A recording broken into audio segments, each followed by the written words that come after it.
無論點樣都好，我哋已經建立咗一個同以前完全唔一樣嘅看台，係香港足球幾廿年嚟都冇見過嘅，係嘛？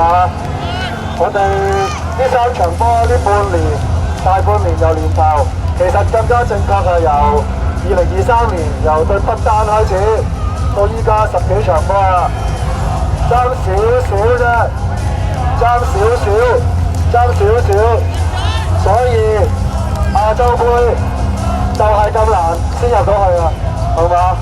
如果唔係，點解大家上年去卡塔爾要咁珍惜咧？係嘛？就係咁困難，梗係難啦。新加坡40年都入唔到一次，我哋都係50年先有一次係嘛？但係我好希望在座咁多位香港力量又好，高台支持會又好，自己入場睇波嘅球迷，記住呢3場波，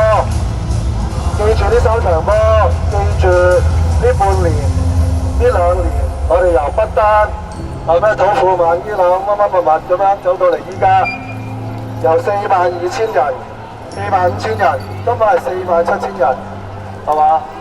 好長啊！呢段時間，我哋香港足球幾廿年嚟都冇試過咁多人入場啊！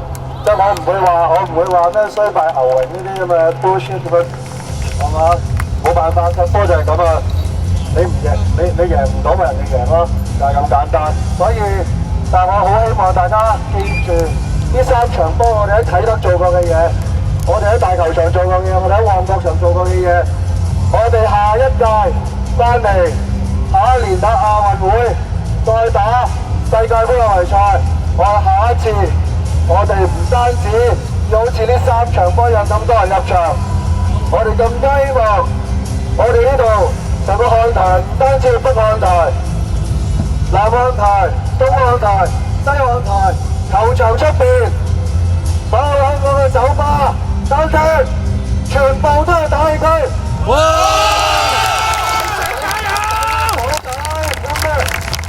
我知喺邊度，全香港都係大區，呢個就係我哋呢3場波攞到嘅嘢。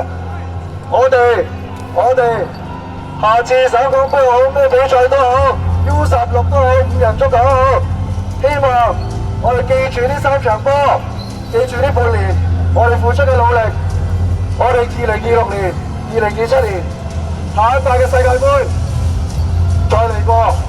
好啊！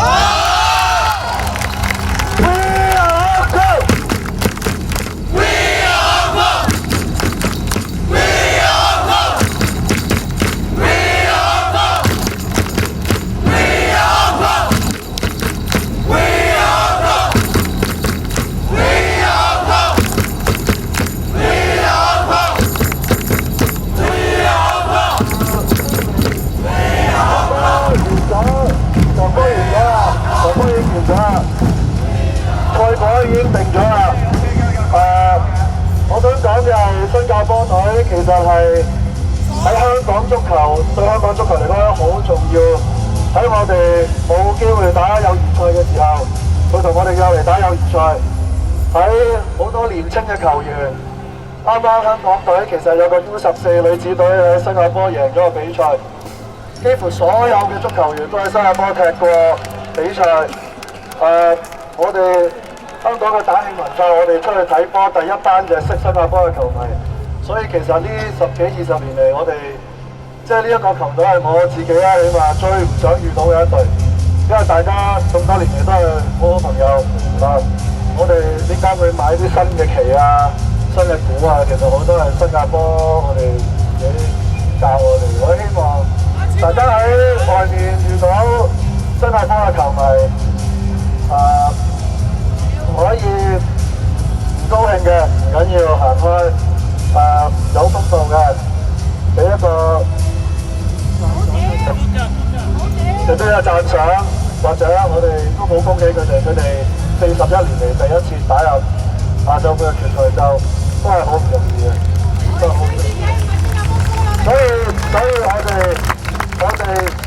哋香港足球要靠我哋自己。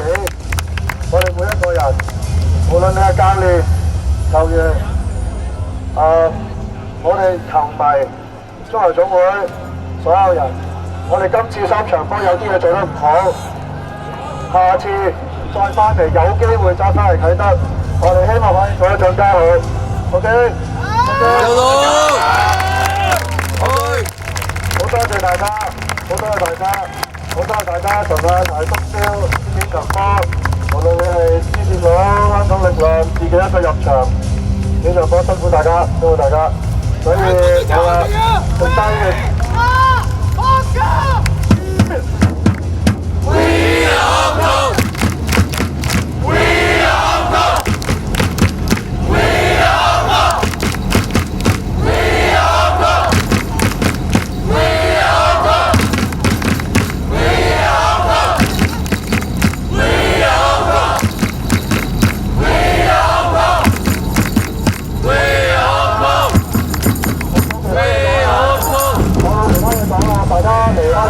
麻煩將啲旗交翻俾我哋嘅朋友，跟住之後我哋都會嗰啲今日用完嘅支簿、嗰啲紙張、嗰啲膠紙膠袋，如果大家可以嘅話，都幫手將佢哋執走、曬翻走，就出球場嘅垃圾桶。